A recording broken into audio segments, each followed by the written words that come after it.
Guys अस्सलाम वालेकुम, क्या खैरियत है। जैसे कि आप देख रहे हैं जैन गोल्ड ट्रेडर। अगर हम बात करें वीकली एनालिसिस के ऊपर गोल्ड एंड DXY की, तो गोल्ड हमें एक बहुत अच्छे सेलिंग के एरिया के अंदर हमें नज़र आ रहा है और DXY हमें बुलिश मूव देने वाला है, जिसकी वजह से DXY हमें बेरिश मूव देगा।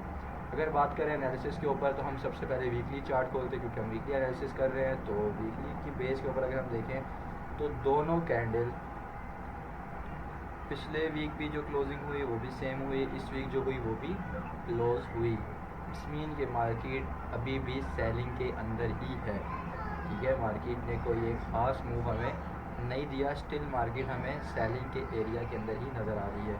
अगर हम डेली टाइम फ्रेम के ऊपर बात, अगर हम वीकली के ऊपर भी देखें, तो वीकली के ऊपर अभी हमें एक, आप देखें अगर, तो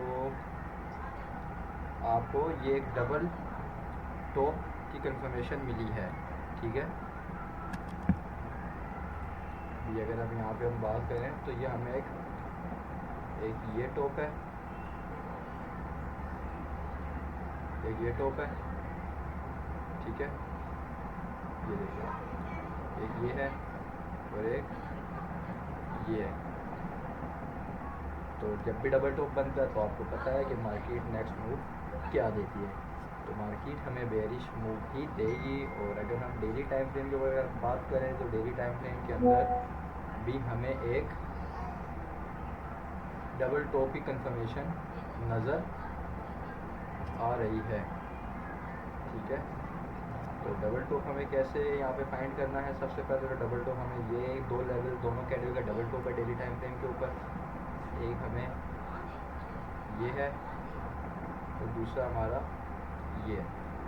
ठीक है, तो ये हमारे डबल टॉप हो गए और मार्केट अपने एक ट्रेंड लाइन के अंदर ही मूव दे रही थी। तो मार्केट हमें इस वक्त यहाँ से सेलिंग की मूव ही देगी। ठीक है, तो हम गोल्ड को इस वक्त इस लेवल के पास देख सकते हैं। तो जितना टॉप जाए तो आपने सेलिंग के अंदर ही देखना है, ना कि बाइंग के अंदर, क्योंकि मार्केट इस वक्त बायर्स के साथ ट्रैप कर रही है और आपने ट्रैप में नहीं फंसना। अगर हम छोटे टाइम फ्रेम के ऊपर बात करें, H4 के टाइम फ्रेम के ऊपर, तो H4 के अंदर भी एक डबल टॉप की कंफर्मेशन आपको नज़र आ गई है होगी। आप ये देखें, ये दोनों कैंडल हैं, ये और ये दोनों डबल टॉप की कंफर्मेशन है। और यहाँ पे ऑलमोस्ट मार्केट ने प्रॉपर रिजेक्शन ली है, अपने रेजिस्टेंस का जोन भी था एक इसका, और ये ट्रेंड लाइन का एरिया भी था।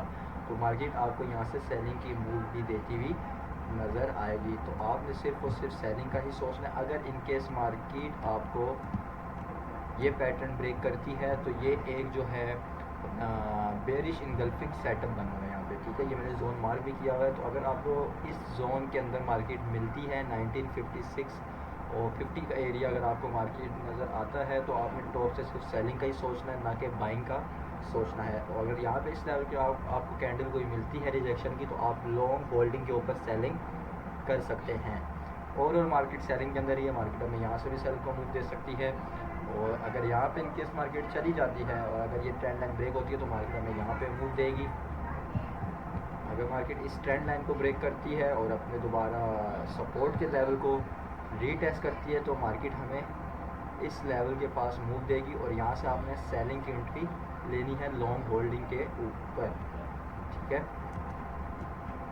ये था हमारा गोल्ड का वीकली एनालिसिस। और अगर हम DXY की बात करें, तो DXY अपने सपोर्ट के लेवल के ऊपर है। वो मार्केट यहाँ से लाजमी ऊपर जाएगी। अगर आपको मार्केट इस लेवल के पास नज़र आती है, ऑलमोस्ट ये एक लेवल है, तो आप यहाँ से बाइंग की तरफ DXY को देखेंगे। और अगर DXY बाइंग की तरफ जाता है तो ऑब्वियसली सी बात है, गोल्ड आपको बुलिश मूव दे सकता है।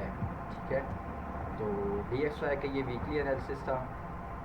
DXY को आपने बाइंग के अंदर देखना है, गोल्ड को आपने सेलिंग के अंदर देखना है। और अगर हम डेली टाइम फ्रेम के ऊपर अगर हम DXY की बात करें, तो DXY ऊपर जाएगा ही जाएगा, क्योंकि यहाँ पे अपनी सपोर्ट है और सपोर्ट एक बहुत स्ट्रॉन्ग सपोर्ट है इसकी। 2 दफ़ा सपोर्ट ले चुका है और अभी ये ट्रिपल टॉप बना के ऊपर जाएगा।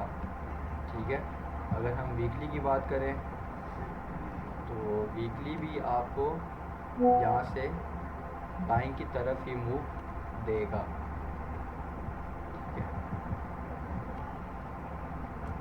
यहाँ से आपको बाइंग की तरफ ही मूव देगा DXY। और अगर इन केस ये अपनी सपोर्ट को ब्रेक करता है तो नेक्स्ट DXY का टारगेट होगा ऑलमोस्ट ये लेवल। तो यहाँ से DXY बाय जाएगा। तो वही बात है, आपको जितना टॉप से गोल्ड मिले आपने वहाँ से सेलिंग की तरफ ही बैठना है।